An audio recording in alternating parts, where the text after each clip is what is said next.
Good evening guys. तो आप लोग कैसे हो? आई होप आप लोग अच्छे होंगे और आप लोगों की पढ़ाई ज़ोर शोर से चल रही होगी। ठीक है, तो आज की सेशन में हम बायो से कुछ मिसलेनियस क्वेश्चन को सॉल्व करेंगे जो कि आपके सीरीज से लिया गया है क्वेश्चन। ओके, उसकी पॉसिबिलिटी बनती है आपके पेपर में आने की। तो आप लोग प्लीज़ अच्छे से पढ़ोगे और वीडियो को अच्छे से देखोगे। ठीक है, तो स्टार्ट करते हैं आज की सेशन की फर्स्ट क्वेश्चन से। ठीक है, तो आज के सेशन का फर्स्ट क्वेश्चन क्या है उसे रीड करते हैं। स्वादिष्ट भोजन देखकर मुंह में पानी आ जाता है, यह है हार्मोन संबंधी प्रतिक्रिया की, या फिर स्नायु संबंधी प्रतिक्रिया की, या फिर दृष्टि संबंधी प्रतिक्रिया की, या फिर सूंघने संबंधी प्रतिक्रिया की। अगर सामने में आपके भोजन रखा जाए, जैसे कि सामने में भोजन रखा जाता है, तो उस भोजन को देखकर जब कोई भी भोजन नहीं, मैं स्वादिष्ट भोजन की बात करूँ, स्वादिष्ट भोजन की रखा गया हो तो आपको क्या मुंह में पानी आ जाता है तुरंत। ठीक है, उसे देख कर ही। क्यों? क्योंकि एक प्रोसेस होता है, उसको क्या बोलते हैं कि अगर स्वादिष्ट भोजन को देखकर मुंह में पानी आता है, उस प्रोसेस को क्या बोलते हैं? सैलिवेशन कहते हैं। क्या बोलते हैं?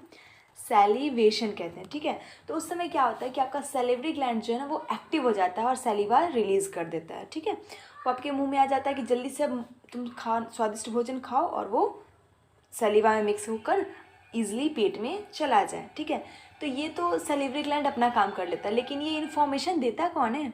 ये प्रतिक्रिया दिखाता कौन है? तो जिसको इसको आंसर पता है जल्दी से आप लोग कमेंट बॉक्स में कर दो, और जिसको नहीं पता है उसके लिए हम हैं। ठीक है, तो इसका क्वेश्चन का आंसर क्या होगा? स्नायु संबंधी प्रतिक्रिया, यानी न्यूरोलॉजिकल रिस्पॉन्स है। क्या है? न्यूरोलॉजिकल रिस्पॉन्स है। न्यूरोलॉजिकल रिस्पॉन्स से आप लोग क्या समझ रहे हैं कि जो न्यूरॉन होते हैं, ठीक ना, वो क्या करते हैं? वो इन्फॉर्मेशन पास करते हैं। ठीक है, और देन आफ्टर आपका सैलिवा जो है वो अपना वर्क करने के लिए तत्पर रहता है। ठीक है, तो आई होप इसी के साथ ये क्वेश्चन आप लोगों को समझ में आ गया होगा। तो स्क्रीन पे जो दिख रहा है वो नेक्स्ट क्वेश्चन है। वो क्या बोल रहा है? मानव में पीत का स्राव होता है, यानी bile is secreted in humans. क्या बोल रहा है? Bile is secreted in humans. तो चलो ऑप्शंस में देखते हैं, जिसको उसको आंसर आता है आप लोग प्लीज़ कमेंट बॉक्स में लिख दिया करो। ठीक है, तो क्या जो बाइल सेक्रेट होता है ह्यूमन में वो किस ऑर्गन से होता है? क्या अग्नाशय में होता है, या फिर छोटी आंत में, या फिर ग्रस नली में, या फिर यकृत में? चलो इंग्लिश के ऑप्शंस को रीड करते हैं। In the pancreas, in the small intestine, in the oesophagus, and the liver. जल्दी से इसका आंसर करो कि बाइल जो होता है ह्यूमन में वो किस ऑर्गन से सेक्रेट होता है। तो ये सभी को पता होगा कि किससे सेक्रेट होता है? यकृत में, यानी लीवर में। ठीक है, यानी लीवर से। ठीक है, या फिर लीवर में भी बोल सकते हो। तो इसी के साथ हम अपने अगले क्वेश्चन की तरफ मूव करते हैं। इसमें ज़्यादा कुछ डिस्कशन नहीं है। तो गाइस जो हमारा नेक्स्ट क्वेश्चन है वो क्या है? वो सेम क्वेश्चन को थोड़ा सा टर्न कर दिया गया है, जो सेकंड क्वेश्चन था उसी को। ठीक है, नेक्स्ट क्वेश्चन क्या बोल रहा है? बाइल का स्रोत होता है, बाइल का सोर्स क्या है? तो क्या है? लीवर होगा। स्टोमक से तो सेक्रेट होता नहीं है, लार्ज इंटेस्टाइन में होता नहीं है, और गॉल ब्लैडर में होता नहीं है। तो क्या होता है? लीवर में होता है। क्या होता है? लीवर में होता है। ठीक है, तो इसका स्रोत क्या है? लीवर। ठीक है, और ये स्टोर कहाँ होता है? ये बाइल अगर पूछ ले आपसे कोई कि ये स्टोर कहाँ होता है, ठीक है ना, तो ये कहाँ होता है? गॉल ब्लैडर में। कहाँ होता है बच्चों? गॉल ब्लैडर में। ओके, याद रखना, स्टोर्ड गॉल ब्लैडर में होता है, और रिलीज़ कहाँ से होता है? तो लीवर से। ठीक है, चलो इसी के साथ अपने अगले प्रश्न की तरफ मूव करते हैं। तो इसका आंसर पता चल गया होगा, option B is correct. Okay, next question क्या बोल रहा है? मानव शरीर में निम्न में से किसका हिस्सा आकार है? आकार सबसे बड़ा है। ठीक है, मानव शरीर में निम्न में से किसका आकार सबसे बड़ा है? तो चलो ऑप्शंस की तरफ बढ़ते हैं। थायराइड, यकृत,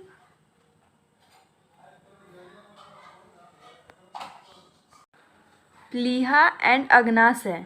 ठीक है, तो इसका आंसर, इसमें क्वेश्चन क्या पूछ रहा है कि सबसे बड़ा जो ऑर्गन है वो पूछ रहा है, ऑर्गन का नाम पूछ रहा है। ठीक है ना, चलो इसे इंग्लिश में भी एक बार रिपीट कर लेते हैं। Which of the following is the largest size in the human body?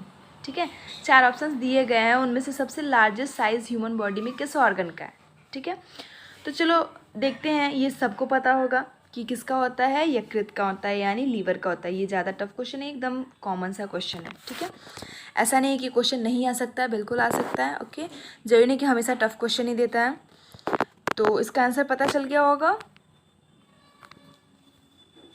और ये लगभग कितना होता है, आई मीन अप्रॉक्स 1.5 kg के करीब, ठीक है ना। एक kg से 1.5 kg के करीब में एक एडल्ट में पाया जाता है लीवर का साइज़, ठीक है ना। वेट, ठीक है ना।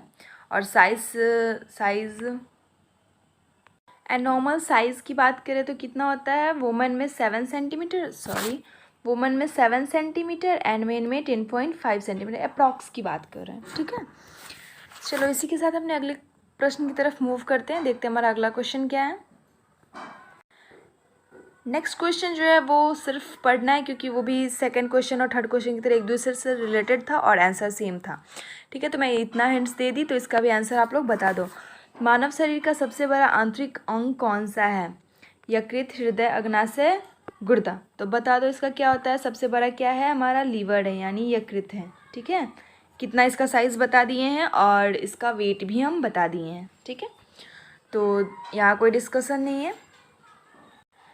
नेक्स्ट क्वेश्चन क्या बोल रहा है, कार्बोहाइड्रेट, प्रोटीन और वसा का पूर्ण पाचन कहाँ पर होता है, यानी बॉडी की बात कर रहा है। बॉडी में कार्बोहाइड्रेट, प्रोटीन और वसा यानी फैट्स का पूर्ण पाचन यानी कंप्लीट डाइजेशन कहाँ पे होता है, ग्रसनली में, पेट में, छोटी आंत में या बड़ी आंत में, ठीक है।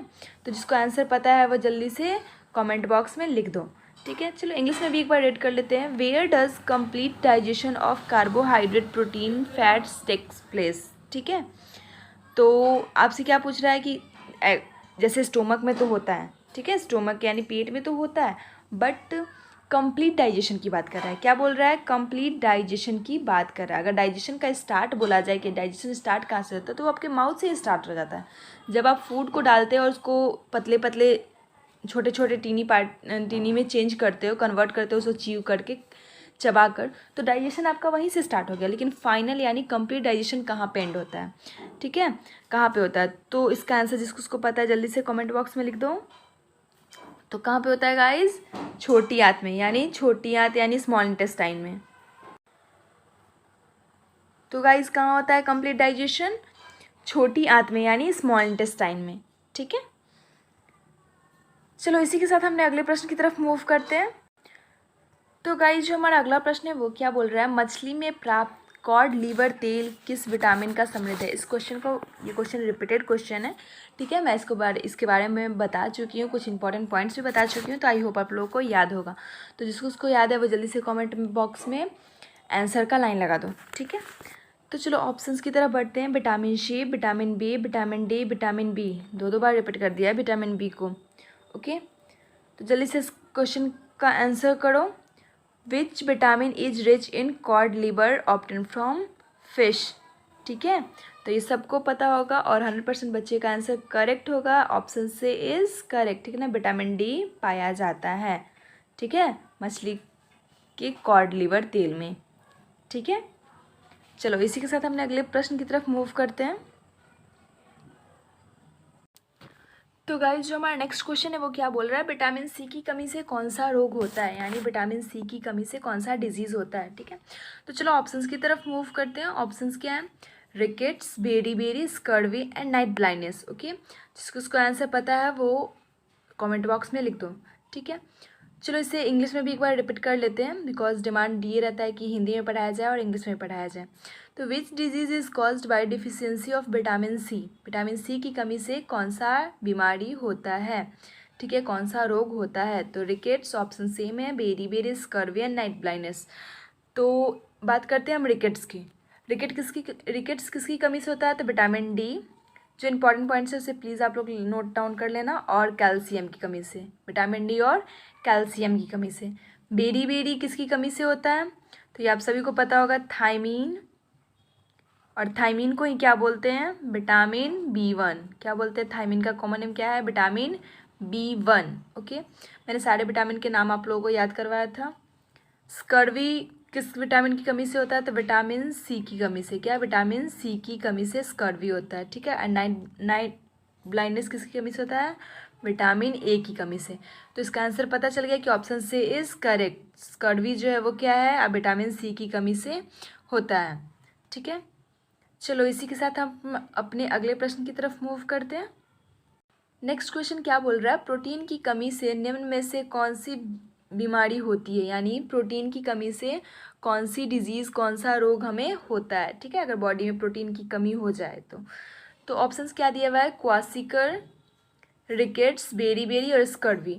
तो आप लोग बता सकते हो कि प्रोटीन जब बॉडी में कम हो जाता है तो कौन सा डिजीज़ होता है। ठीक है ना, ये ज़्यादातर बच्चों में होता है। ठीक है, तो क्या होता है? क्वासिकर होता है। क्या होता है? क्वासिकर होता है। ठीक है, जो कि किसकी कमी से होता है? प्रोटीन की कमी से होता है। ठीक है, रिकेट्स किसकी कमी से होता है? ये मैं बता दी हूँ, कैल्शियम बॉडी में कम पड़ जाता है तो क्या होता है? बेरी होता है, सॉरी रिकेट्स होता है। बेरी भी बता चुके हैं। ठीक है, किसकी कमी से होता है? विटामिन B1 की कमी से होता है। और अगर किसी पर्सन को बेरी हो रहा है तो उसका कौन सा पार्ट डैमेज होगा, यानी अफेक्टेड होगा बेरी से? तो वो क्या होगा? Central nervous system. क्या होगा? Central nervous system. ठीक है, और स्कर्वी का भी पता चली गया कि विटामिन सी की कमी से स्कर्वी होता है। ठीक है, तो आई होप आप लोग को ये क्वेश्चन समझ में आ गया होगा। तो इसका करेक्ट आंसर क्या है? Option A is correct. Okay, चलो इसी के साथ हमने अगले प्रश्न की तरफ मूव करते हैं।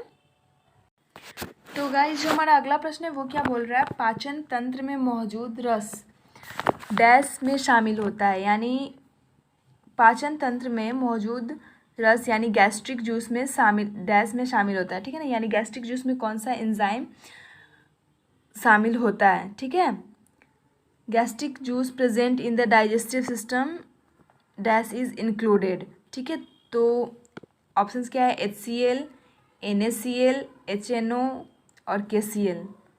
तो पहले इस क्वेश्चन को समझते हैं कि जो डाइजेस्टिव सिस्टम होता है, ठीक है, उसमें क्या गैस्ट्रिक जूस होता है, उस गैस्ट्रिक जूस में कौन सा कंपाउंड प्रेजेंट होता है? ठीक है, ये आपसे पूछ रहा है। तो क्या HCl होता है, हाइड्रोक्लोरिक एसिड होता है, या फिर सोडियम क्लोराइड होता है? तो उसी को देखते हैं। ठीक है, तो जिसको उसको आंसर पता है वो कमेंट बॉक्स में कर दो। आई होप मुझे ये क्वेश्चन सिंपल लगा और ये सबको पता भी होगा। ठीक है, तो क्या होता है उसमें? हाइड्रोक्लोरिक एसिड होता है। क्या होता है? हाइड्रोक्लोरिक एसिड होता है, जिसको हम क्या बोलते हैं? HCl बोलते हैं। ओके, क्या बोलते हैं? HCl बोलते हैं। लेकिन सिर्फ हाइड्रोक्लोरिक एसिड ही नहीं होता है, और भी एक्स्ट्रा एडिशनल होता है, जिसको मैं बता दे रही हूँ। अगर ऑप्शन 2-3 दिया होता, जैसे कि 3 अगर दे दे सेम और वो तीनों प्रेजेंट है और नीचे में ऑल ऑफ दीज दे दे तो ऑल ऑफ दीज मारिएगा। ठीक है, लेकिन उससे पहले हमें पता होना चाहिए कि कौन कौन सा होता है। ठीक है, तो एक तो आपको पता चल गया कि एक क्या होता है? HCl यानी हाइड्रोक्लोरिक एसिड होता है, सॉरी हाइड्रोक्लोराइड बोलते हैं, हाइड्रोक्लोरिक एसिड नहीं। उसके साथ साथ क्या प्रेजेंट होता है? वाटर प्रेजेंट होता है, और उसके साथ इलेक्ट्रोलाइट, क्या होता है? इलेक्ट्रोलाइट्स प्रेजेंट होते हैं। कुछ ऑर्गेनिक सब्सटेंस भी प्रेजेंट होते हैं। क्या ऑर्गेनिक सब्सटेंस में आप लोग समझ लो, जैसे mucus, okay, pepsin and protein. ठीक है, ये सब क्या होते हैं? प्रेजेंट होते हैं आपके गैस्ट्रिक जूस में। ठीक है, तो आई होप आप लोगों को समझ में आ गया होगा। अगर इस ऑप्शन में देता HCl, दूसरा ऑप्शन देता वाटर, तीसरा देता इलेक्ट्रोलाइट्स, और फोर्थ दे दे क्या? All of these. तो आंसर क्या होगा वहाँ पे? All of these. ओके, तो ऑप्शन ए इज़ करेक्ट, यानी हाइड्रोक्लोराइड इज़ करेक्ट। चलो आगे बढ़ते हैं। सॉरी, हाइड्रोक्लोराइड नहीं, हाइड्रोक्लोरिक। हमारा अगला क्वेश्चन है वो क्या है बच्चों? बेरी नामक रोग किस विटामिन की कमी से होता है? ये आप लोगों को पता होगा। अब मैं सबके बारे में डिस्कस उतना नहीं करूँगी, क्योंकि मैं विटामिन ए के बारे में बताई हूँ, विटामिन बी के बारे में बताई हूँ, विटामिन सी के बारे में, विटामिन डी के बारे में। ठीक है, तो चलो क्वेश्चन ऑप्शन क्या है? फर्स्ट हमारा vitamin A, vitamin B, vitamin C, vitamin D. Beriberi किस की डिफिशियंसी से होता है आप लोगों को पता होगा। जिसको उसको पता है जल्दी से आंसर कर दो। विटामिन बी की कमी से। किसकी कमी से? विटामिन बी की कमी से। क्या होता है? कौन सा रोग होता है? बेरी। क्या होता है बच्चों? बेरी विटामिन बी की कमी से होता है। इस बेरी के बारे में मैं ज़्यादा नहीं बता रही हूँ, क्योंकि मैं पिछले वीडियो में ना डिस्कस कर चुकी हूँ। ठीक है, चलो नेक्स्ट क्वेश्चन की तरफ मूव करते हैं, क्योंकि कम टाइम में हमें ज़्यादा से ज़्यादा क्वेश्चंस करने हैं, क्योंकि आपके पेपर्स आने वाले हैं। ठीक है, तो बच्चों हमारा अगला क्वेश्चन क्या है वो देखो। प्यूटिट्री ग्लैंड इज़, पीयूष ग्रंथियों को कहते हैं, क्या कहते हैं? तो इसे क्या बोलते हैं? अब उतना ज़्यादा नहीं बताऊंगी। क्या इसे थायराइड बोलते हैं, या फिर पावर हाउस बोलते हैं, या फिर मास्टर ग्लैंड बोलते हैं, या फिर एडर्नल ग्लैंड बोलते हैं? तो प्यूटिट्री ग्लैंड को क्या बोलते हैं बच्चों? प्यूटिट्री ग्लैंड को मास्टर ग्लैंड बोलते हैं। क्या बोलते हैं? मास्टर ग्लैंड बोलते हैं। क्यों बोलते हैं मास्टर ग्लैंड? प्यूटिट्री ग्लैंड को क्या बोलते हैं? मास्टर ग्लैंड बोलते हैं। अब कोई पूछ सकता है कि क्यों बोलते हैं मास्टर ग्लैंड? क्योंकि ये कहाँ पहले पाया कहाँ जाता है? तो ये आपके मस्तिष्क यानी ब्रेन में पाया जाता है, ब्रेन के हाइपोथैलेमस पार्ट में, ठीक है, हाइपोथैलेमस पार्ट में पाया जाता है, ठीक है। और इसका वर्क क्या आता है आप लोगों को पता है क्या है? हाइट इंक्रीज करता है, ठीक है, रिप्रोडक्शन जनन में काम करता है, सामान्य व्यवहार को कंट्रोल करता है, ठीक है, कि ताकि आप नॉर्मल बिहेव करो, ठीक है, अच्छे से किसी से पेश आओ, ठीक है। ये बाकी ग्लैंड्स यानी बाकी ग्रंथियों को भी कंट्रोल करता है। क्या करता है? बाकी ग्रंथियों पर भी नियंत्रण रखता है अपना। क्या रखता है? बाकी ग्रंथियों पर भी नियंत्रण रखता है, इसीलिए इसे क्या बोलते हैं? मास्टर ग्रंथि बोलते हैं। क्या बोलते हैं? मास्टर ग्रंथि। अब क्लास में सारे बच्चे होते हैं, लेकिन टीचर तो एक ही होता है ना। क्यों? क्योंकि वो सबको कंट्रोल करता है। ओके, सारे स्टूडेंट को कंट्रोल करने का काम किसका होता है? मास्टर का, तो उसे हम मास्टर बोलते हैं। इसी तरह प्यूटिट्री ग्लैंड क्या करता है? ये सारे ग्रंथियों को नियंत्रण में रखता है, इसीलिए हम इसे क्या बोलेंगे? मास्टर ग्लैंड बोलेंगे, ठीक है। इसी के साथ हम अगले क्वेश्चन की तरफ बढ़ते हैं। तो आज का हमारा अगला क्वेश्चन क्या है? यूवी किरणों से सुरक्षा प्रदान करने वाली परत कहाँ स्थित होती है? आप लोगों को पता है कि आप लोगों के एटमॉस्फेयर में कितने लेयर्स हैं? सबको पता होगा, ये कॉमन सी बात है, ठीक है। आप लोग नर्सरी क्लास के नहीं, जो मुझे एकदम आयनोस्फेयर क्या है, ओजोन लेयर क्या है, ट्रोपोस्फेयर क्या है, स्ट्रेटोस्फेयर क्या है डिस्कस करूँ, ठीक है। तो यूवी किरणें जो आती है, यूवी का फुल फॉर्म क्या होगा? Ultraviolet rays. क्या होगा? अल्ट्रा वायलेट रेज यानी पराबैंगनी किरणें। वो जो आती है उससे सुरक्षा करता है, मतलब कौन सा ऐसा परत है जो कि उससे सुरक्षा करता है हमारी? तो उस परत का नाम क्या है? आप लोगों को पता होगा, क्या कहते हैं उसे? ओजोन लेयर कहते हैं। क्या कहते हैं? ओजोन लेयर, ठीक है। अब ये किस स्फीयर में, किस मंडल में स्थिर है? किस मंडल में स्थिर है? तो आप लोगों को पता होगा किसमें है? स्ट्रेटोस्फेयर में। किसमें है बच्चों? स्ट्रेटोस्फेयर में है। तो द राइट आंसर इज समताप मंडल। किसमें है? समताप मंडल में। ये अप्रॉक्स पता है, ये आपके अर्थ से 50 किलोमीटर ऊपर कौन सा मंडल आता है? समताप मंडल आता है, यानी स्ट्रेटोस्फेयर आता है। क्या आता है? स्ट्रेटोस्फेयर आता है, जहाँ पे क्या है? ओजोन लेयर है। कहाँ है? ओजोन मंडल है, ओजोन लेयर है, ठीक है। चलो, इसी के साथ अब ज़्यादा कुछ नहीं बताना होगा। ये आप, हाँ, जो ये होता है, क्या कहते हैं, ओजोन लेयर क्या करता है? यूवी किरणों से हमें बचाता है, सुरक्षा करता है हमारी। तो यूवी किरणों की मतलब काम, उसका फंक्शन क्या होगा? तो पता है, यूवी किरणें अगर डायरेक्ट हम पे पड़े ना, इंसान पे या जानवर पड़े, तो उसे क्या क्या बहुत सारी बीमारी हो सकती है, बहुत सारी, ठीक है ना। जैसे कैंसर हो सकती है, ठीक है, और भी बहुत सारे आँख संबंधित रोग हो जाते हैं, बहुत सारी बीमारी ऐसे हो जाती है जो कि यूवी रेज़ की वजह से होता है। इसलिए डायरेक्ट यूवी रेज़ हमारे बॉडी पे नहीं पड़ना चाहिए, जिसकी वजह से ओजोन लेयर का फॉर्मेशन हुआ है। और ओजोन लेयर क्या करता है? हमें प्रोटेक्ट करता है, यानी हमें सुरक्षा प्रदान करता है, ठीक है। तो अब हम लोग की भी कुछ जिम्मेदारी बनती है ना, कि हम ओजोन लेयर को क्या करें? बचा कर रखें, ठीक है। ये डिप्लीसन, इसका मतलब ओजोन लेयर का टूटना स्टार्ट हो गया है। क्यों? और ये टूटता है किसकी वजह से? तो हम लोग के ज़्यादा परफ्यूम यूज़ करने से, ये क्या कहते हैं, CFC क्लोरोफ्लोरोकार्बन यूज़ करने से, ये सब की वजह से क्या होता है? ओजोन लेयर डिप्लीसन यानी ओजोन लेयर का ब्रेकिंग स्टार्ट हो गया है, टूटना शुरू हो गया है। तो हम इसका यूज़ लिमिट में करें, ठीक है, करें लेकिन लिमिट में करें, ओके। तो इससे हम अपने ओजोन लेयर को सुरक्षित रख सकते हैं, और हम अपने आप को भी रख सकते हैं, क्योंकि ओजोन लेयर सुरक्षित रहेगा तभी तो हम रहेंगे सुरक्षित, ओके। चलो, इसी के साथ हम आज के सेशन को एंड कर देते हैं, ठीक है। आज इतना ही, फिर मिलते हैं नेक्स्ट सेशन में कुछ नेक्स्ट क्वेश्चन के साथ, ओके। तब तक के लिए थैंक यू।